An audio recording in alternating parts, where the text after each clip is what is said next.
Hi guys, welcome to the Fife Property Show. This is episode 11. We're there. Episode 11, who would have thought we'd be here on episode 11? I thought we'd die out at episode 1, the pilot show. So today, what we're going to be talking about is Fife landlords and second homeowners and the hit for the new proposed capital gains tax changes. This will potentially, has been put forward by the Office of Tax Simplification, put my teeth back in, and it's to show exactly, it's to recoup basically tax, coronavirus. I mean, I saw the figure, they reckon they could probably raise 19 billion in tax out of this. So we thought we'd talk about this subject today because it's really important, especially for landlords. I mean, I've been in this for 27 years. Most people will know that I've got a significant amount of property, and all of a sudden, my savings could be wiped out. It's as simple as that. And that's where I see things. So yet, however, if the proposals are adopted, it actually could be good news. And we're going to talk about that. So today I've got Kerin Marshall with us, co-hosting, and Andrea Stanford. And Jimmy will meet us at some point and become part of the show later on. But we've got a wee surprise for that bit. I'm looking forward to this. So let's kick off with the article. Morning, James. How are you? Nice to hear from you, and thanks for watching the show and taking part. As usual, open to everybody's questions. If you've got a question about capital gains, about implications for second homes, about anything about property at all, this is your golden opportunity to ask it. You've got people that are experienced in lettings, you've got people that are experienced in accountancy, myself, maybe, I don't know. I was a financial director at some point and a financial controller, so I must be experienced in accountancy. And here we go. So the government has borrowed 394 billion. That is astronomical this financial year, and that's April 2020 to April 21. This figure does not include the cost of November lockdowns and the support measures, which means that the final bill will probably be over £500 billion. £500 billion. Jeez, I've never heard that mentioned before. These billions will ultimately need to be paid back to cover the cost of coronavirus. I mean, how do you think? I mean, Andrea, do you think this is the right way to do this in terms of paying all this money back? Well, there's certainly been a lot of money that the government has helped subsidise businesses by, and especially for small business owners as well. Mm-hmm. But I mean, there's a lot of people missed out, which it does seem a little bit unfair. But on the whole, I think they do have to recoup the taxes back somewhere. It's a very complicated way of going about it, though, and I'm not sure that I certainly don't understand it fully.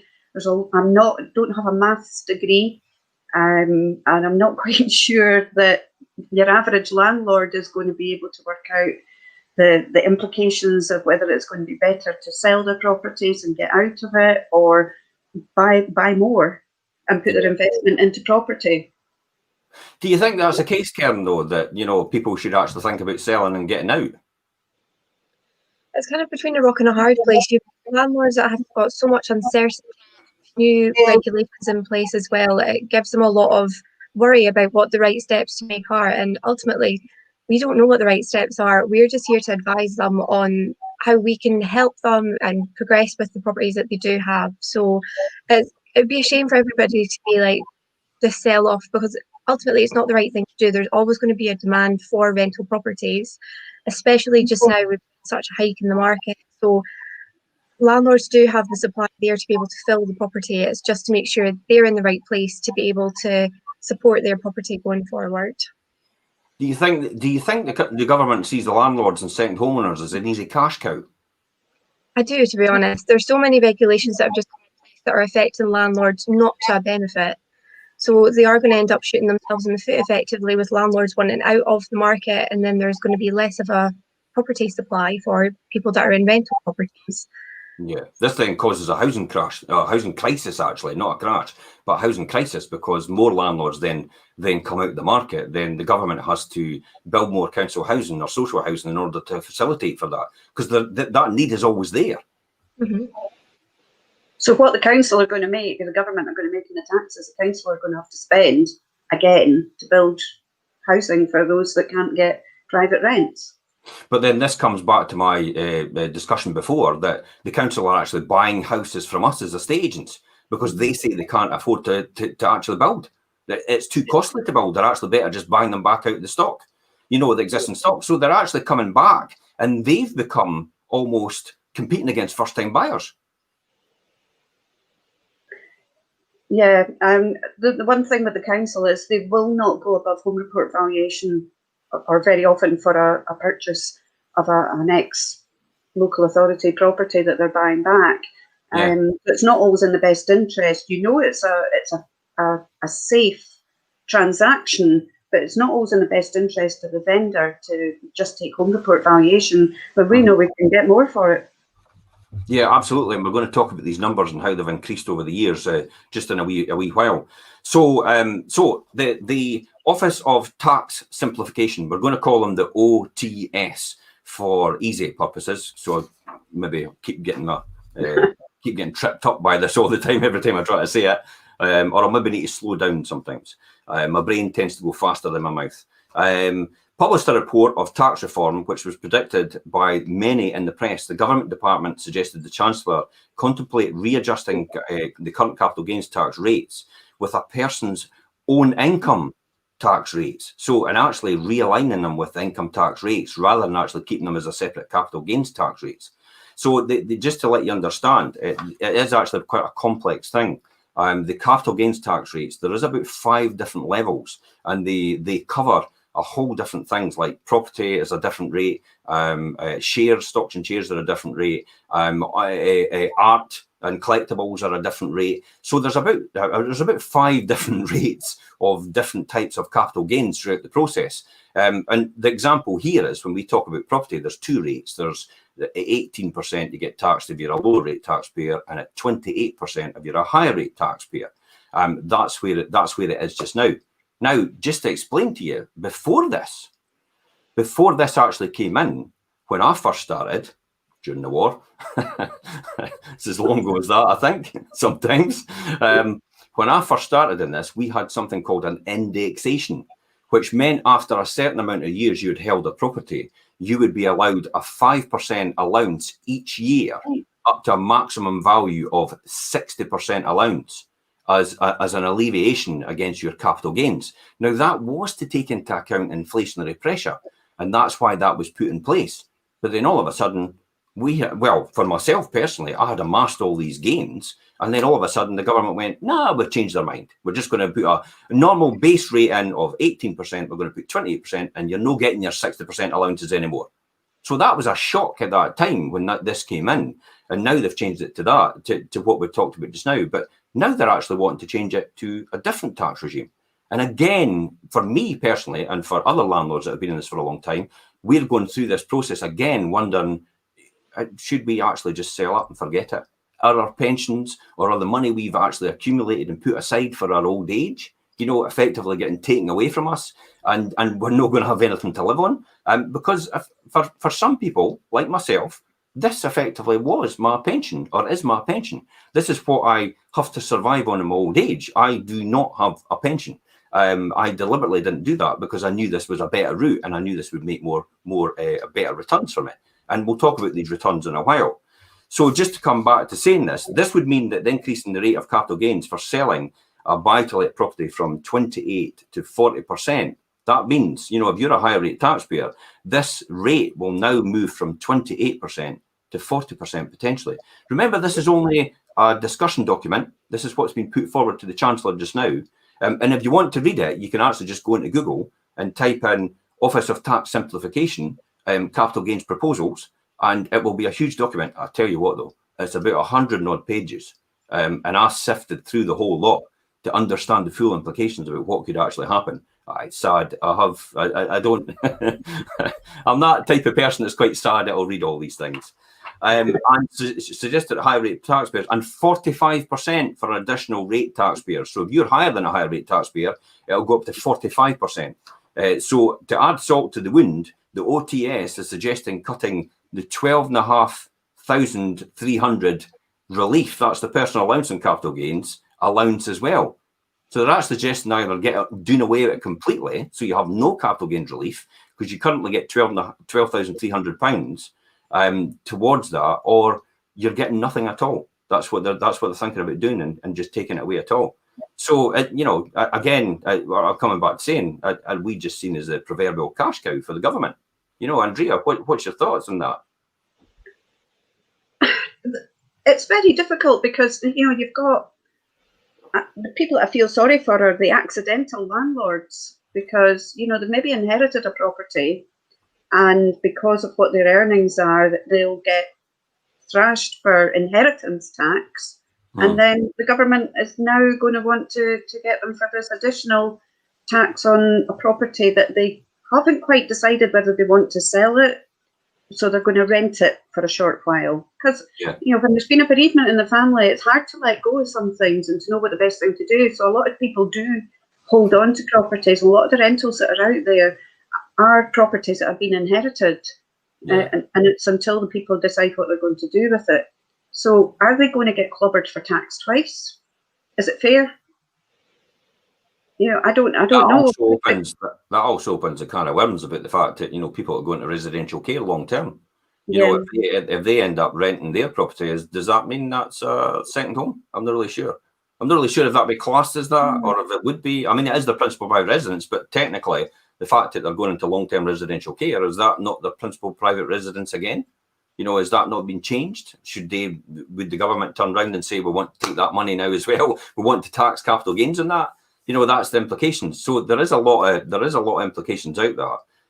So Kerin, when you said about the buy-to-let market, I mean, what is the buy-to-let market just now? How is it just now? Where are we? Is it buoyant? Is there a lot of activity? What have you seen from all the other agents when you've looked at it? So having a look at it, and obviously ourselves, I've seen a massive increase in the amount of people that are looking to rent just now. There's more landlords that are looking to put their properties on the rental market. Like you say, Andrea, a lot of accidental landlords, which are just normal people that have come into this situation where they've got a property and they don't necessarily know what to do with it. So renting it just means you've got that flexibility of not having to purchase the property you're not ready to get.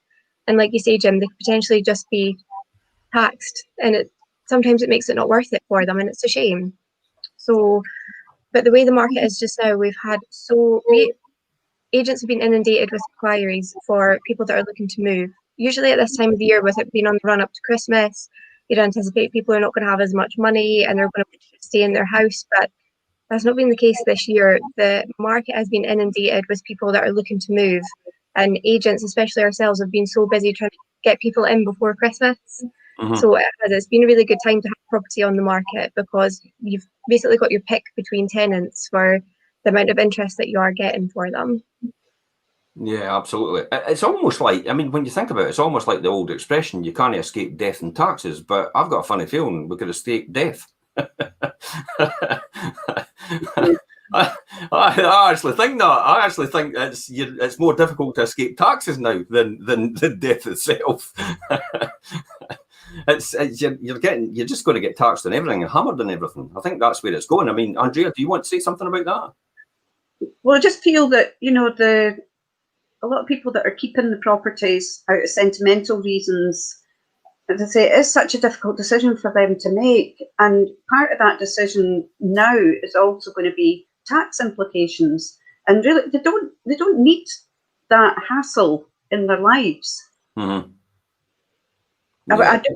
Who's the best person for them to go to get advice on what they should do? Would it be a lettings agent, or would it be a financial advisor, or their bank? That's a good question. That's a brilliant question, and it's one I could answer actually.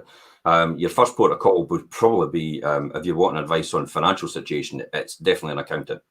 So I have my own. I'm an accountant as well, but I actually have my own accountant, and we bounce ideas off each other all the time, and I bounce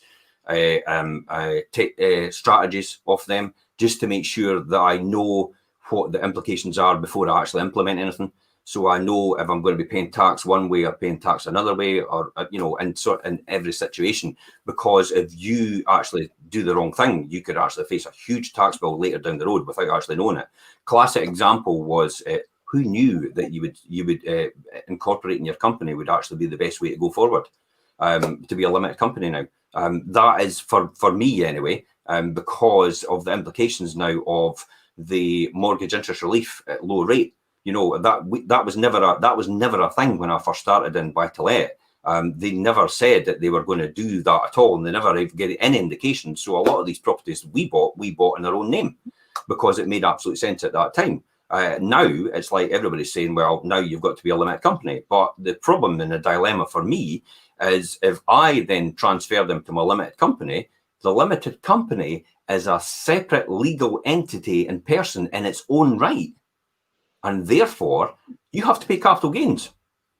So if I even try to transfer properties that I've had for 10 years to my limited company, which I own again as a shareholder, I have to pay tax on the capital gain element because the seat is a separate entity. So therefore, I'm facing a tax bill for a property that I own on both occasions. That makes no sense at all. When they did that, they should have allowed a transfer to a limited company to allow that to settle, and then they could have rebased the taxation on the initial sum in the first place. But they're not prepared to do that, because I've been over that with the government already and with HMRC. So in order for me to do that, so for example, I bought a property for 15,500 in 1990s. So I bought in 1990s. That was my first property. I talked about it the other day on a vlog. I've earned a substantial amount out of it in terms of rent. That's fine. It has now gone up in value, maybe triple. But in order for me to transfer that to my limited company, which I own again, I have to pay tax on the gain. So if it's worth 45,000 or 60,000 now, I have to then take the 15,000 off and pay tax on the gain, but I still own the property. They should have allowed us to transfer it to a limited company and then pay the tax on the gain once it was sold later on. But they're not allowed to do that. So it puts a lot of landlords in a difficult situation. And then the other implication out of that is there's the unfair system where mortgage companies, here's a classic example, mortgage companies are charging you more money for getting a mortgage in a limited company than they are as a personal person. And yet, in both circumstances, they're asking you to give a personal guarantee on the mortgage. Work that one out. You look surprised, Andrea. It's like, wait a minute. I'm giving a personal guarantee on both sides, so you've got no risk, but you're asking me to pay more money just because I've got a different setup. But there's no risk to you. There's the same risk in both scenarios. So again, that's how landlords are technically, for want of a better phrase, are getting screwed. Left, right, and centre, and the cash cow of the nation. I always used to say landlords are technically the whipping boy for everybody because everybody wants to have a go at them no matter what. They blame everybody. You've got the culture of the people that just want to see the world burn, always blame second homeowners. It's no fair. All these people buying holiday homes and second homes and all the rest of it. It's like, but you could buy it just as much as everybody else can buy it. And just because you can't buy it, you don't take it out on someone else because they can't. That's the reality of that. That's me getting on my soapbox now. Anyway, back to the case point. Jim, would you still advise someone that's thinking of going down the route of investment in properties and becoming a landlord as a means to having a pension? Absolutely. Because I could still work out the numbers, and if you buy at the right price and you rent at the right value, then I could still see the numbers where you can make up to a 15% net return on investment. So basically that 15% net return compared against a bank gives you zero just now on your money. A buy-to-let property can give you up to 15% net return, which is equivalent. So I know what one I'm choosing. And the 15% net return is technically not taking into account any capital appreciation. I don't really take capital appreciation into account when I'm actually looking to buy a property, and purely for the fact that it's all about cash every month, and you need the cash in order to run the business, in order to keep it going, in order to do repairs and improvements as you go throughout the process. There's no point in buying. The one thing I say to every single landlord: if you hear yourself saying to yourself, as long as I cover the mortgage, you should not be a landlord, because that is not a landlord. That is someone who has no commercial reality about where they are, because just covering the mortgage doesn't mean to say that you're going to be able to put a new heating system in, you're going to put double glazing in, you're going to put a new kitchen in. We're just talking about that now in one of my properties. And I've just said, that's fine, okay, well, I agree, I'll do the double glazing. I'm probably going to do the kitchen as well. We'll probably look at the heating. I've got a funny feeling it's got a condenser boiler in it. And we'll look at the bathroom as well. So we'll do probably a complete refurb on this property now. And I did that with one previously, but we have the money aside to do that, because we've accumulated that over a period of time by just taking small amounts and putting them aside. So that's what you have to do as a landlord and as an investor as well. You can't keep spending the money all the time, or you end up like, guess what? Philip Green in Arcadia. You've got no money left in the pot. And therefore, when you come to say you need 30 million to last throughout Christmas, there is absolutely nothing, because you've just taken 1.2 billion out in dividends. And I was going to say something really nasty about him there. I can't swear. Go and sell your bloody yacht. I'll pay for that. Anyway, apart from that, this is interesting what James said. Look, Dave said here, for smaller landers that may be worth checking that you can make use of your incorporation relief to get a small number of properties in personal name into a limited structure. Exactly. Yeah, thanks very much for that, James. I appreciate that comment. Yeah. I was just going to go say on the back of you talking about repairing properties, you know, the potentially it's just a small outlay. It might seem quite big because it's all having to be done at once. But if you think that your tenant may leave that property and you could be left with an empty property for X number of months before you can find another tenant that would take it, it is actually worth the investment in the property to keep a good tenant that's paying their way every month. Yeah, absolutely. You've hit the nail on the head. It's commercial. I call it commercial reality. You know, I learned this is something I learned in manufacturing and industry when I was helping to run some companies in Fife. You know, it's commercial reality. The commercial reality is, if you don't want to do a kitchen, if you don't want to do the heating system, right, that may cost you. A kitchen's maybe £4,000 to £5,000 for a good quality kitchen, start and finish, belts and braces. Okay, a heating system is maybe £3,000. But think about the logic of this. If your tenant leaves you because of that, you then have a void. It's what you said, Andrea. If you've got a void for a month, at least, you've lost £500. If you've got another void for the next month, you've lost another £500. If your tenant's left, though, and you have to do a refurb on the property because the tenant hasn't really looked after it that well, or it's a bit tired, they were continuing to stay on it. They were happy to live in it if you'd spent the extra. So, but because they've moved out, you have to refurb it a bit to get to the new tenant. So then you have to outlay £2,000. So you've got 2,000. You've lost 1,000 in rent so far. Then your letting agent's going to charge you another £500 to get a new tenant. So we're up to what? We're up to £3,500. Oh, wait a minute. Your heating system was only £2,500 to £3,000, and you could have kept your tenant and saved yourself the hassle. So that is the commercial reality about having to do repairs and improvements on a property. That's what you have to think about. So often, you know, I can't say that I don't do it, but often you get really annoyed now and again. You think, God, have I got to spend something again? It's like a never-ending thing, especially when you have the number of properties I've got. It's like a never-ending thing. You think, is this a never-ending, you know, money pit, effectively? But it's not really. It's you have to think about in commercial reality and isolation and actually think to yourself, yes, this is the right thing to do, and this is the reason why, because the other process, which is the opportunity cost, I would say, that's what we call it in accountancy and management accounting, the opportunity cost is a lot greater than the opportunity you've actually, you know, than the opportunity gained. So it would cost you a lot more to actually not have the tenant than it would actually to continue to have the tenant and actually refurb the property while they're in it. Yeah, makes sense? Yeah. Okay, good. Right. So this has meant that 5 to Let landlords contacted me in the last few weeks, wondered if it was time to exit the Fife buy-to-let market, especially when they're being hit by growing levels of rental legislation and higher taxes. That comes back to your remarks, Kerin, about the you know, a lot of landlords just like, I just, you know, I've had enough. I just want to leave. Do you think that's just do you think landlords just get worn down over time? I do. You've got, especially landlords that have got a portfolio of properties, they just get to the point where it's like, I've had enough. So at that point, they can either, if they've been, for example, managing it themselves, it tends to be a bit more common because they've had all the bother with, like you say, having to get repairs done and having to get the various bits and pieces done and changes in legislation that they're having to keep up with. And it just gets to the point where they're like, I've had enough, I don't want to do this anymore. So they've got the options. They can either sell or come to an agent to be able to pass on that management for it, and it takes it away from them. Yeah. So we've seen a very mixture. We've had for example, we've had a landlord with a portfolio of properties, and she's just like, I've had enough. I don't want to have to manage them anymore. Can you please take it over? And obviously that's what we're there for. But then you've got another one that she's like, I've just had enough completely and I just want rid of them. Yeah, we've got a special guest here. Give me a second. Can I interrupt you now? We've got a special guest here. So we've got somebody coming on just now. This is Jimmy. Jimmy's here. So Jimmy, hello Jimmy. How are you? How are we doing? I'm here at 126 Bonnygate, Toby's magical journey with a special guest. Let me just switch them around here.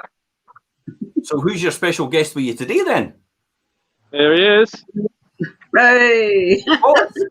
It's Santa. Oh, Santa. So we take a drop, but we're going to take a trip up now to Santa's Grotto. And a very special thank you to Fife Properties in June for making this happen for us again this year. So let's go and have a look at the grotto, shall we? So guys, get yourself up. So Jimmy, I mean, where am I? What we're doing here? What are you doing with Toby's magical journey?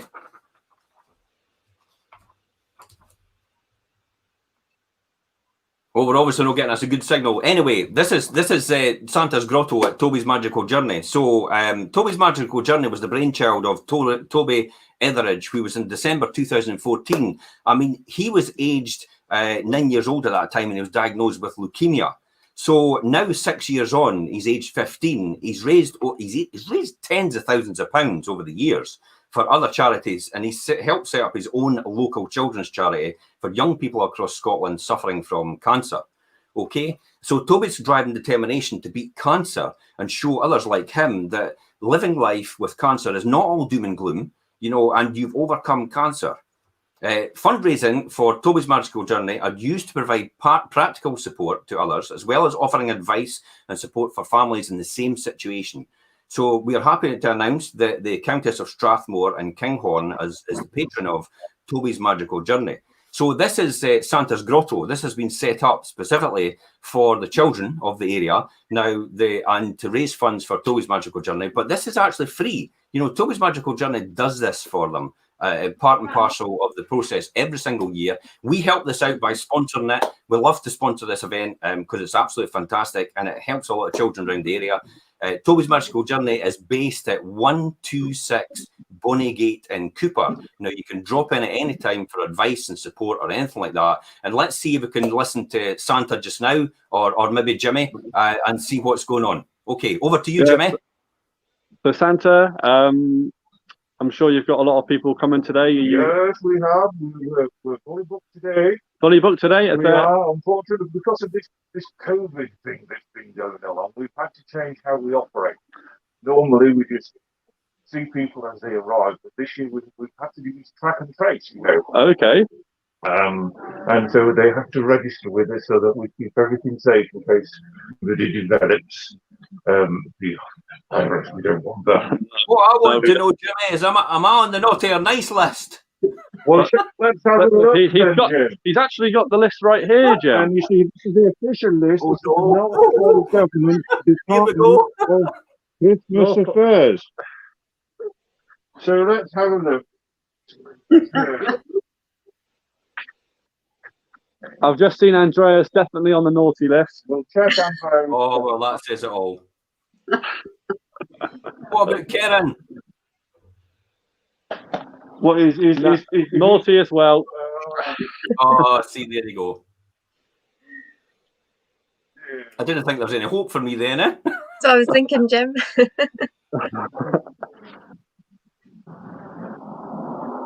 But is there any chance, Santa, is there any more spots available before? I know you're fully booked today, but any more spots going to be coming available? Oh, Jim, you're on the nice list. Yes. yeah.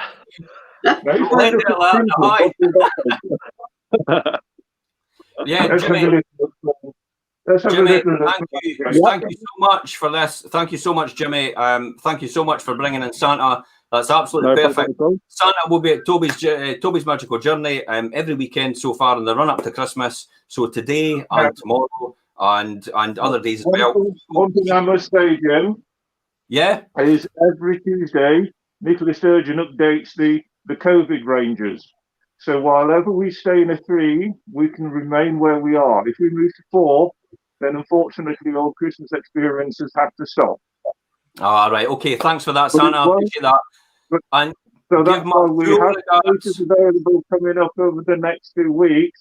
But until we know what's happening on Tuesday, we don't release until Tuesday because we don't want to get little boys and girls our hopes up.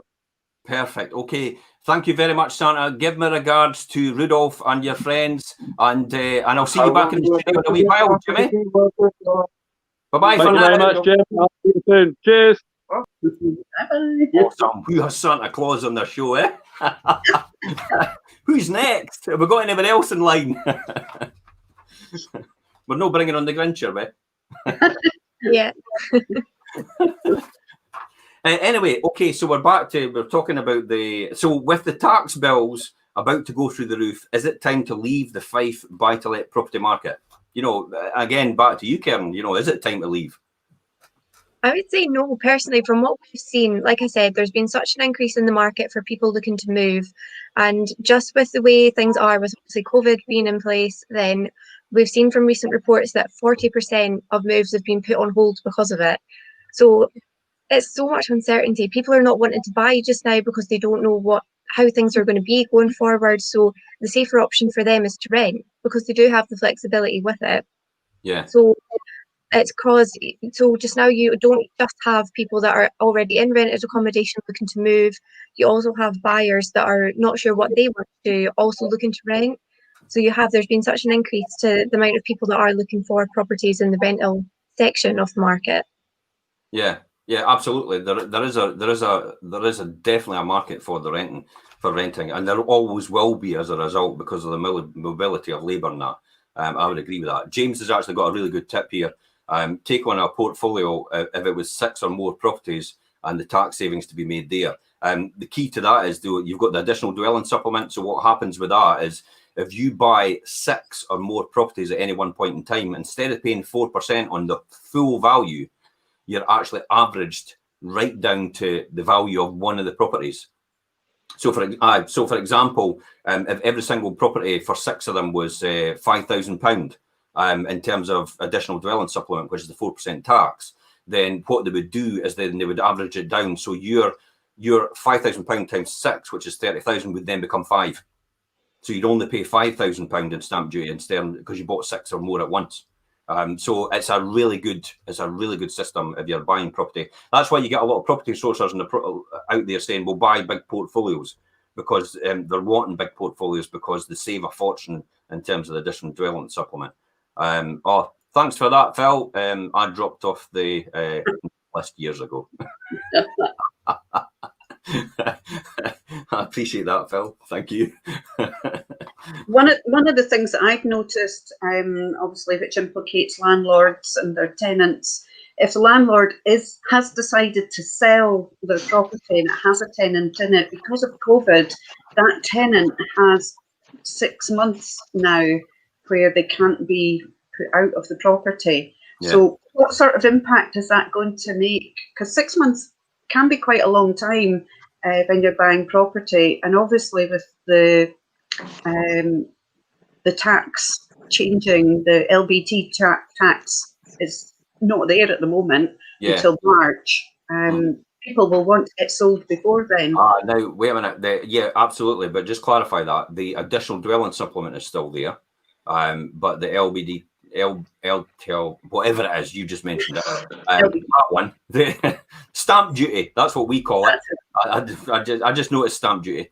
Stamp duty is up to 250,000 exempt, and that will disappear in March. But I still think that'll be. I still think that'll go, and I still think they've got a tool in their bag, which is the suspending the ADS to 4% up until a point where they can actually stimulate the market if they need to. This is why I think because the government can't afford to allow it to crash. Okay, so yeah, like all things, the devil's in the detail. As Fife second homeowners and Fife landlords may well finish up having a lower capital gains tax bill. So this might actually imply that we could actually have a lower capital gains tax bill, and these new taxation proposals, even though the capital gains tax restructurings are being introduced to raise the much needed cash for the government. So it could mean that some landlords would actually benefit as a result of this. So, you know, apart from the suggested cuts in the annual capital gains tax allowance and the increase in the capital gains tax percentages, the OTS report has also proposed reintroducing rebasing. Hurrah! Thank God we're coming back to indexation again. And indexation, in layman's terms, only accountants will shout for that. Everybody else is looking blank. All the accountants are going, yes. And indexation, the layman's terms, and the OTS are suggesting that all gains made before 2000 will not be taxable in rebasing. So all gains made before 2000 will not be taxable, and any capital gains would be calibrated for the account of inflation. So inflation just now is sitting from the year 2000 at 69%. It's gone up since the year 2000. So what would that actually look like for a Fife landlord? So let's assume we have a landlord who bought a Fife property to let in the year 2000. That's me. So under the capital gains tax rules, the average price of a property in the year 2000 in Fife was £58,900. Today, that same average price of a property is £178,300. Wow, that's almost 3 times in value. People, look, I've got to say that if you could find an asset which accumulates value over a medium to long period of time, better than what property does, tell me, and I'll do that as well, because this is definitely the avenue to go if you know what you're doing. It is a numbers game. Remember, a lot of really successful people in retail empires, not obviously Philip at this point in time, but other empires, Virgin and all the rest of it, all these people that have been quite successful in the past, what they've done is they've bought property, they've then put businesses in that property, they've rented that property back to themselves, they've continued to service the debt on that property and make money on that property by renting it and keeping a business running within it, and then the value of the property goes up 3 times over that period of time, and therefore they make money automatically, but they're making money on their business as well. So they're getting 2 bites at the cherry. They're making money in their business and they're making money on their property, and they're getting 3 bites. They're making money on the income. So they're getting the accumulation of the wealth through the income that they're generating in the rent. They're getting the accumulation of wealth through the property that's accumulating over years in terms of going up in price. And then they're also making money on the property because they're actually renting it from themselves and actually running the business within it. So that's a huge implication about how to build wealth and how to create wealth over a long period of time and sustain it. It is a really good formula, and a lot of really successful wealthy people use it. So in this scenario, it means there's a profit of £119,400. Now, I would urge you at this point to speak to an accountant. I'm going to tell you what these numbers are, but really for your long-term strategy, you have to show the whole picture of your scenario or of your finances to an accountant so they can work out what is the best route for you. So as a Fife landlord is a higher rate taxpayer, so for example, let's assume all Fife landlords are higher rate taxpayers. No. But in this case, we will assume that all Fife landlords are higher rate taxpayers. So they're earning, for example, 60,000 a year. They're clearly not being a buy-to-let landlord, but they are probably at their day-to-day job. Their capital gains tax bill would after the annual allowance be round about £30,000. So under the new rules, the proposal, and this is the key, the devil's in the detail here, the capital gains tax payable, assuming the capital gains tax rate of 40%, because this is a higher rate payer, and the annual allowance of £5,000. So this is us taking this annual allowance. So like they had said, they wanted to reduce to 12,300, but they're wanting to reduce it to something like £5,000 or maybe take it away completely. So we're assuming we're hitting the £5,000 mark. The same Fife landlord will only pay 23,000. Wait a minute, 30,000, 23,000. So you're actually going to save £7,000. So you're going to save £7,000 if you're a buy-to-let landlord under this tax regime, under this new rebasing proposal for if you've bought your properties all these years ago. That is a possibility that's going to happen. So how does that happen then? It's because what they're doing is they're taking the indexation out, the retail price index, because you shouldn't be taxed on a gain when the gain is down to natural inflation. But what's happening just now is most people on capital gains are getting taxed on the gain because it's inflationary pressure, but that's not that is money they've lost anyway. So they're getting almost double hit. They're getting the inflation aspect they're having to get, and their money's wearing away over time, amortizing over time, and because of that, the inflationary aspect. But they're also getting taxed on the inflationary aspect. Work that one out. Is that fair? Absolutely, because we're Fife landlords and we're landlords, and we're the whipping boys for everybody. Really, that's what everybody else would say. But that isn't fair in a normal sense. You know, that's not a fair taxation regime to hit somebody double time. You know, we're getting the inflationary aspect and then taking the tax off the inflation aspect and asking them to pay it. That's not fair at all. You know, so they've actually said that we'll re-index this, we'll rebase this, and this is the fairer system to do it. This is really all about catching people with stocks and shares. It's not necessarily for property. It's people with stocks and shares doing short-term profit making. You know, all these traders and all these marketeers, currency traders as well, they're all making capital gains, but they're all using their allowances straight away in order to alleviate these gains in positions. So the government has actually realised that actually these people should be taxed because they're making gains so quick and they're making money so quick. So they're not trying to hit the people that are the long-term investors. They're trying to get the people that are the short-term gain makers. And that's what that's all about. That's why they're proposing to give this inflationary indexation rebasing allowance to bring it back. So classic example in that scenario, the 119,400 would be divided by 1.69, which is the 67%, 69% indexation allowance, and that rebases the profit back to what it was in 2000, and that's what they're taxed on. That amount, the real capital gain. Everybody's eyes are glazing over. Just letting you carry on. You're on a roll. Completely. I would join it.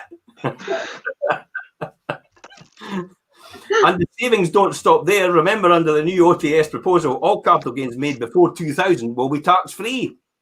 Wow. So it's not all doom and gloom, is it, Kerin, for Fife landlords? No, it's definitely not. So what would be your advice now then for landlords that have maybe had long-term properties, you know, and held them for a long time, and they're thinking, maybe I should sell?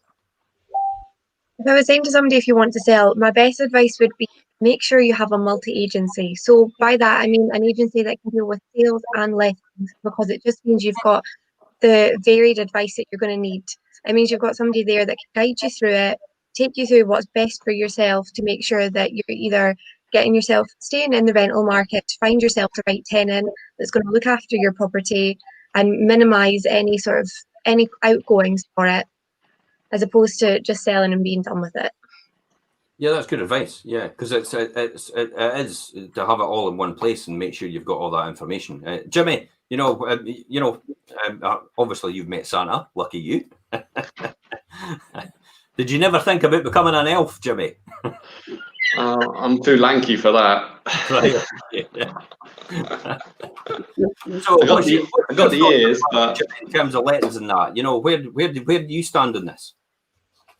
From what you were just saying there, it sounds like long-term landlords are going to come into some good benefits soon. So it may not. I think one of the sayings that I'm trying to think of how you say it. Don't cut the bread that earns the. Don't jump in the tree that bears the fruit. There we go. So if that's your income and you're getting this money back, then you need to weigh up what properties you've got, how many you need to sell, how many you need to keep, and work it out from there. And then basically look at the values of the properties that you're going to sell, and if you're going to make enough return, if the market's good for that particular property. So I would say if they're not managed, then you need to go and speak to an agent that's, as Kerin said, experienced in lettings and in sales, so they can talk through maybe keep the ones that are going to keep the cash flow coming in, so you need to do what you do, but then sell the ones that are either going to be making you the biggest profit or going to sell quickly in a short time frame. Because, you know, I've often talked about this in the past, where you looked at the instant gain that you got from actually selling far outweighed any rental income you'd probably be able to get, or any appreciation you'd get in the next 5 years after that. Because, you know, and then therefore at that point the decision would be, look, it would be better to sell that one, because you would make more money out of that one, and then put it aside and do something else with it. But the key is here, you only sell it if you're probably going to make more money or pay off a bigger debt, which would actually offset what you would gain on that. For example, if you're making a 6% return and your personal mortgage is 3%, but you're making a net 6% return, you don't sell it and pay off your personal mortgage. That doesn't make sense at all. Yeah. 3%. You know, you keep your personal mortgage aside, but you have the opportunity where you've still got that property to do that. You know, that's a classic example of actually making sure you're maximising your portfolio, maximising your gains through that process. But you're absolutely right. You don't chop down the tree that bears the fruit, I would say.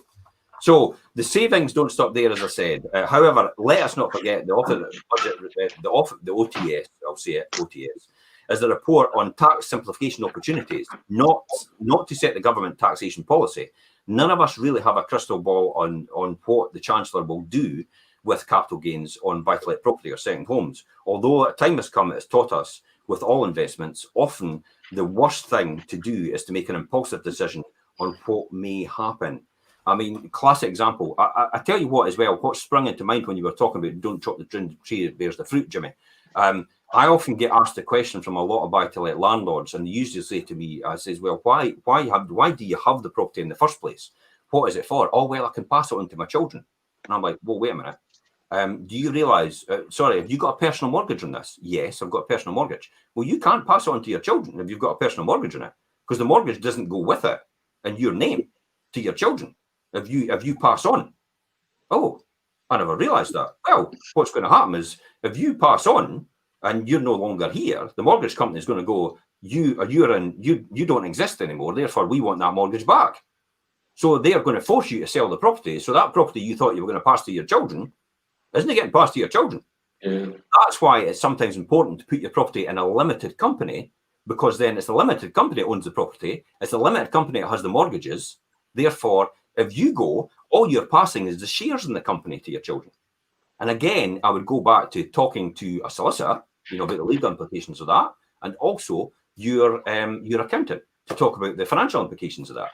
But that is one key important point that I picked up, and a lot of landlords don't understand, and they don't realise that if the mortgage and the property is in your personal name and you are no longer here, it doesn't automatically pass to your children, because the bank want their money back. So therefore, your children will have to find another mortgage to replace that.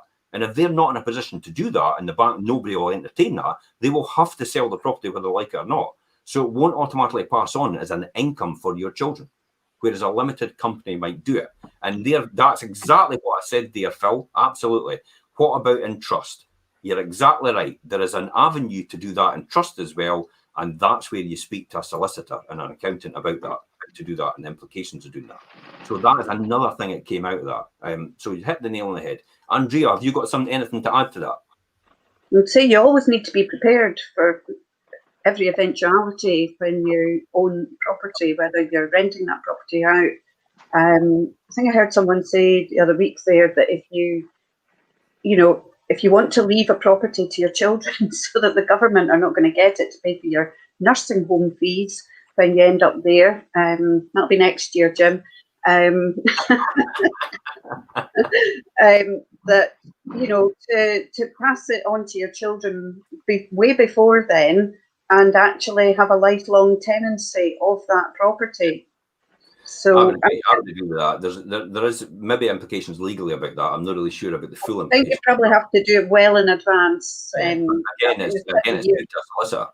Mm-hmm. Again, let's go back to solicitor and speak to a solicitor about that. But that's my first advice as well. I usually say to a lot of people, if you ever consider a lifetime tenancy, or the thing that Phil says about trust, and actually people in successive shows before have actually said about that as well. because the reality is, you know, when you get to that point, it'll all be taken, whether you like it or not. So the person that has actually spent all their money all their life and the person that has actually saved all their life will be no better off at the end of the journey. Just that one of them will have everything taken to pay for that, and you'll both have the same set of circumstances. So why on earth did you save it all your life? What was the point? The only people that win are the government, really. Yeah. So me personally, what I do is I give it to my children. So I tend to give quite a bit to my children and put it into their pensions. Yes, you can get children's pensions. You have to realise that. You can take out a children's pension from birth. They won't get it till they retire at 55 or 60 or whatever it is, but you can take it out on birth. I will do a show on pensions at one point in time, and you think it's a snooze fest, but the reality is you could lose about £500,000 just because you didn't start a year earlier. And I could demonstrate that right in front of everybody with the numbers.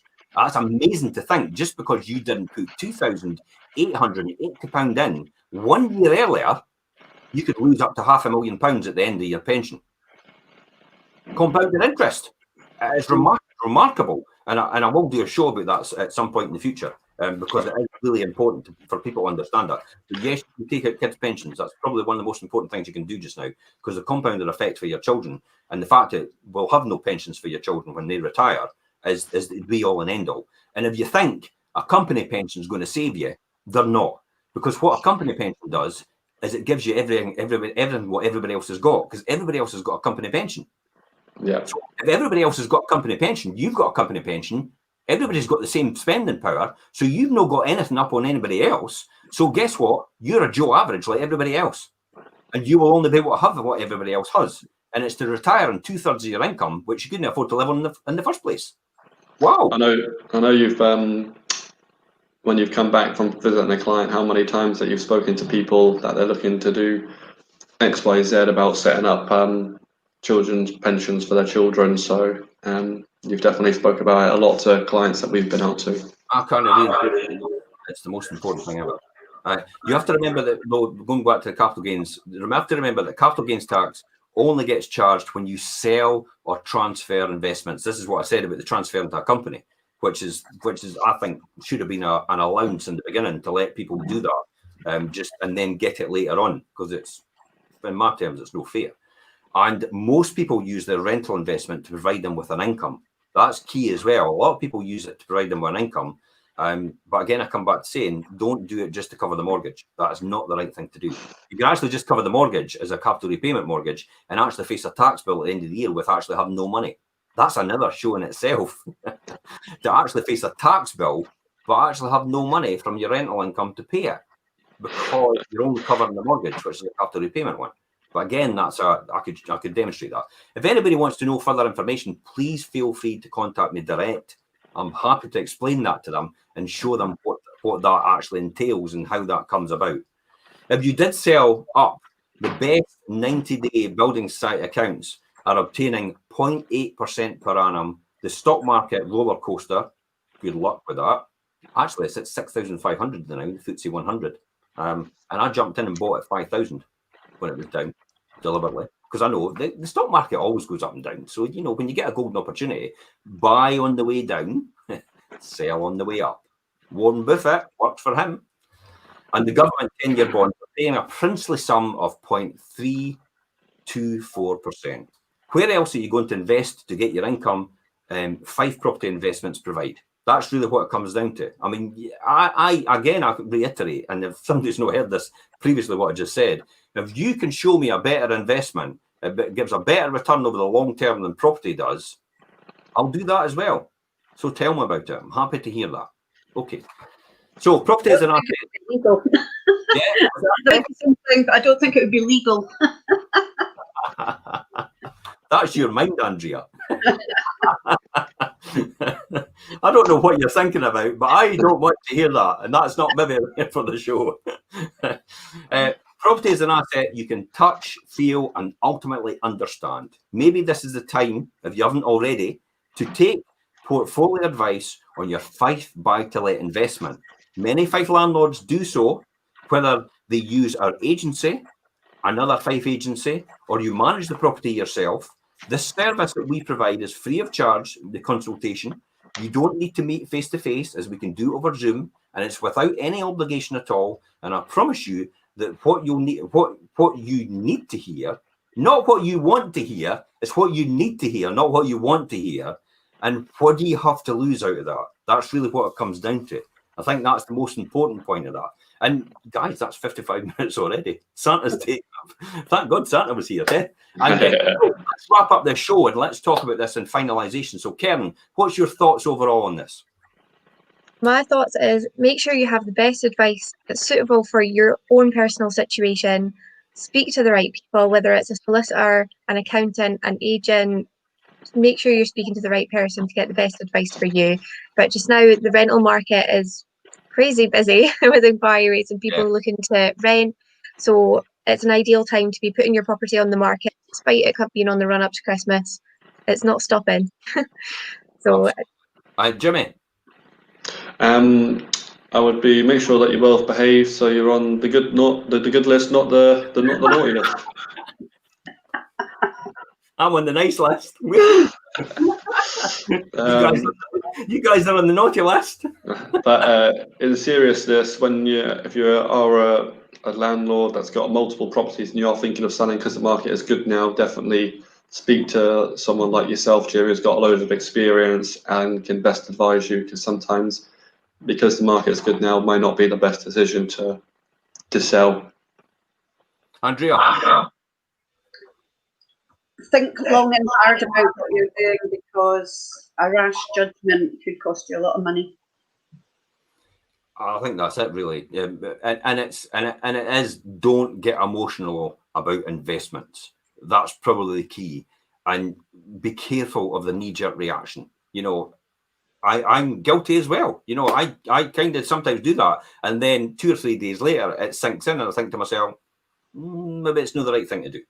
And this is the reason why, because it all plays around. So what I do is I have a wee imaginary box called my wee think box, and it sits on my desk. It's imaginary, so it doesn't have to sit there. So it's imaginary. It sits on my desk, and when I have a dilemma, I take that wee dilemma out of my head, I stick it in that box, and I close the lid, and I forget about it for the next 2 or 3 days. And then when I open that box again and think about that dilemma, bang, I've got the solution. It's amazing. And it works every single time. One of the things I will talk about in the weekly property roundup tomorrow night at 8 o'clock on these channels. So I'll do a weekly property roundup tomorrow night, 8 o'clock. I will talk about the actual prices, because I actually had it written down, all the average prices for the areas and regions, and all the average prices now and what the gains were. And you'd be amazed at how much money at some of these places. I mean, St Andrews. Want to see the gains in St Andrews over the years from average in 2000 to average in 2020. So I'll talk about that tomorrow night, and I will talk about that as well as the briefing from Zoopla in terms of where they see market forces going and where they see prices going next year as well. So we'll see everybody tomorrow night on the weekly Fife Property Roundup at 8 o'clock on a Sunday night. And thanks very much, guys. Really appreciate your time today. It's been a great show. Great to see Santa, and I'll just leave you with a remark. I'm on the nice list. And I'll see you later. Bye-bye for now.